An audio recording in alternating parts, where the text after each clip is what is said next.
The following podcast is a Country Mompreneur production. Welcome to She Can and She Will. I'm Marianne, also known as the Country Mompreneur, and I'm joined by my co-host, Disa McAllister. We are moms, work-from-home experts, and we love helping women take control of their lives and see all the possibilities. On this show, you will learn from us as well as other women who kick butt in their lives and want to help you do the same. So sit back and get ready for some fun. Well, welcome to She Can and She Will. Today we're joined by Andrea Swanner. Andrea is a wife, a mom to 5, a multi-business entrepreneur, and a business nerd. Andrea, what can you tell us about MBA Notary and Business Services? Wow. Well, MBA really was an afterthought of a business. I have always worked for someone else while trying to run and operate my own business. In the background, I've failed numerous times in some of my business ventures, but about 4 years ago, I started a little craft shop. I love to craft. Oh my gosh, as a little girl, my mom had me doing all kinds of things, cross stitch, making pins, sewing, making Barbie clothes, making wreaths, floral arrangements. I always thought it was like really stupid. And I'd get so mad at her when she'd make me, come inside. Like I'm trying to ride my bike. I'm trying to hang out with my dad. I'm trying to make the dogs do circus tricks and lasso my dogs. And she wants me to come inside and cross stitch a pineapple. This is really stupid, Mom. But as I got older, especially when I started having, children, having a family, having a job, I really needed something to focus my nervous energy on, or just a little getaway. And I turned back to crafting, make clothing for my kids, or, I have a cute little doll that I like to keep by my desk that I made recently, but my kids keep stealing it. I don't know where it went, but just making really cute little things. And I decided to try it out. And I have a house full of things that I've made. I was like, wow, I'm going to see if I can sell some of this stuff. It's really ugly. I don't think anybody's going to buy it, but someone did.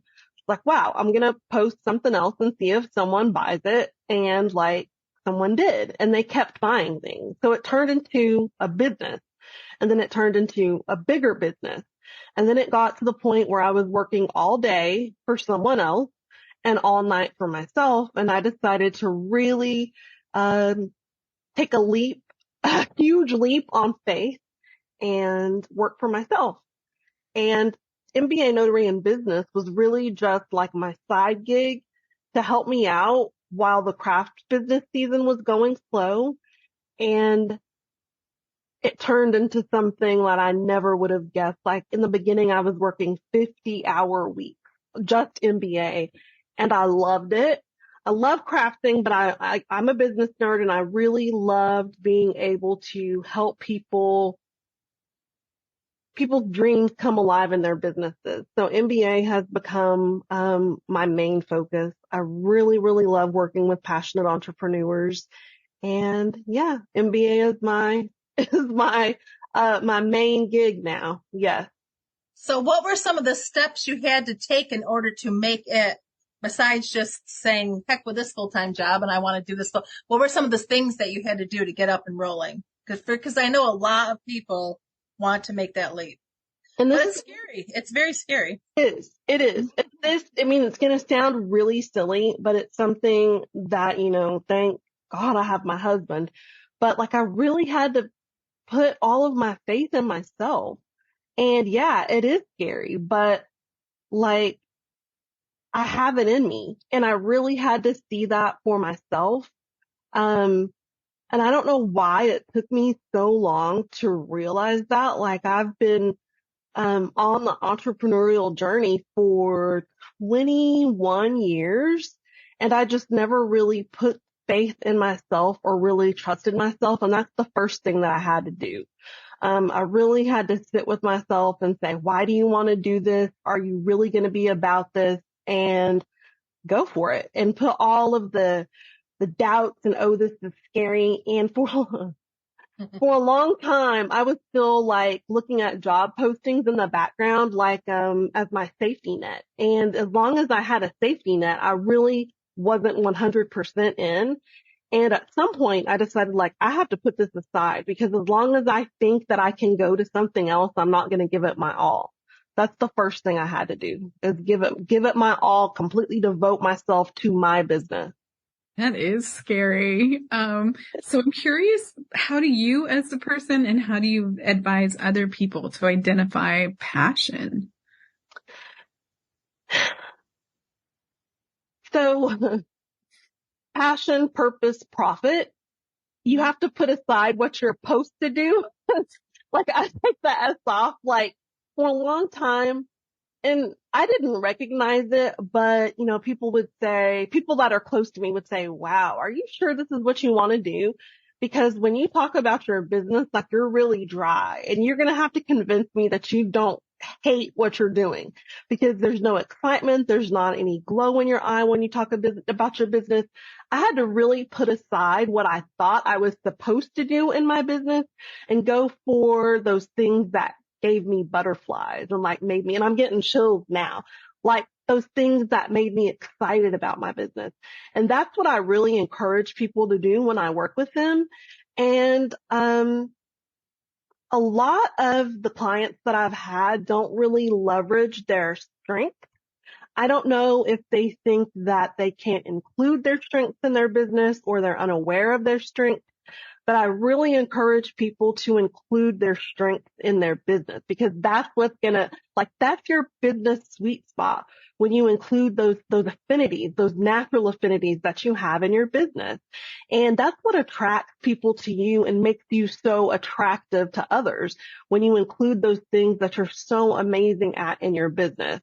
And I talk a lot about sitting with yourself, but, that's really something you have to do as an entrepreneur. Really sit with yourself and put aside those things that you're supposed to do and do the things that you're passionate about. So in your business, what kind of services do you offer people? And if somebody wanted to reach out to work with you, what's the best way?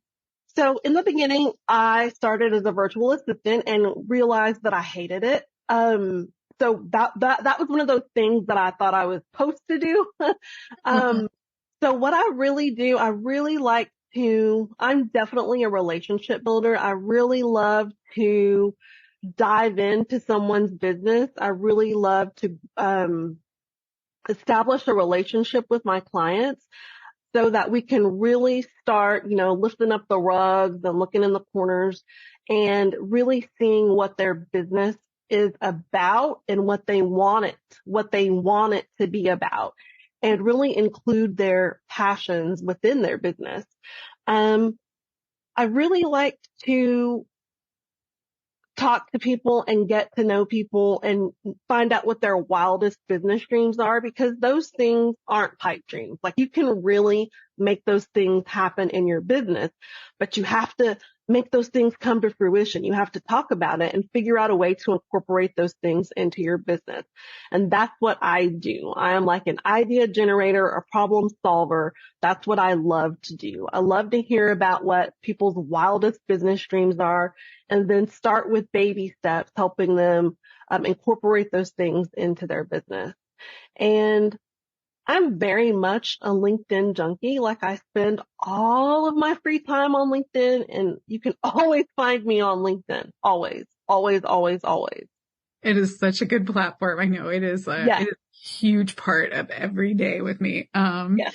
So I just wanted to kind of ask a little bit of clarification. So you said that you kind of coach people, but is it more like the starting out point where you're helping them create business plans and set up like standard operating procedures? Or what would you say your specialty is with that? What kind of services do you? I really love to work with business owners that are starting out. I will work with people that are pivoting like some point of their business, but really just building the foundations of a business. I like to work with people that are starting out because they don't have any established structure, and they're still very open-minded. And I like to help them create foundations. Like, do you have a business plan? This is why you need a business plan. This is what you're going to use your business plan for in the future. Do you have a mission statement? Well, this is why you should have a mission statement. What's your vision for your business? Well, what types of inflows and outflows do you have for your business? And once you hit it big, do you have procedures that are going to allow you to operate efficiently, keep your business going, serve your customers? So really structure in every sense of the word, as far as systems, as far as messaging, as far as this is my message and these are the people that I want to serve. Do they really line up? So yeah, really, when I think about my business, I think about like when you drive by like a new neighborhood that they're building and you don't really see the homes, you see the frame. Like that's what I love to do in business. I like to help them create that frame, that structure for their business. I really love to do that. That is fun thing to do with businesses. So, we like to end all of our podcasts asking everybody the same question. And I think you'll have a good answer for this one. So what is one tip you would give people to inspire them today to get them motivated on whatever journey it is that they're on? Sit with yourself and go for it. I mean, when we're children, we're always encouraged to dream.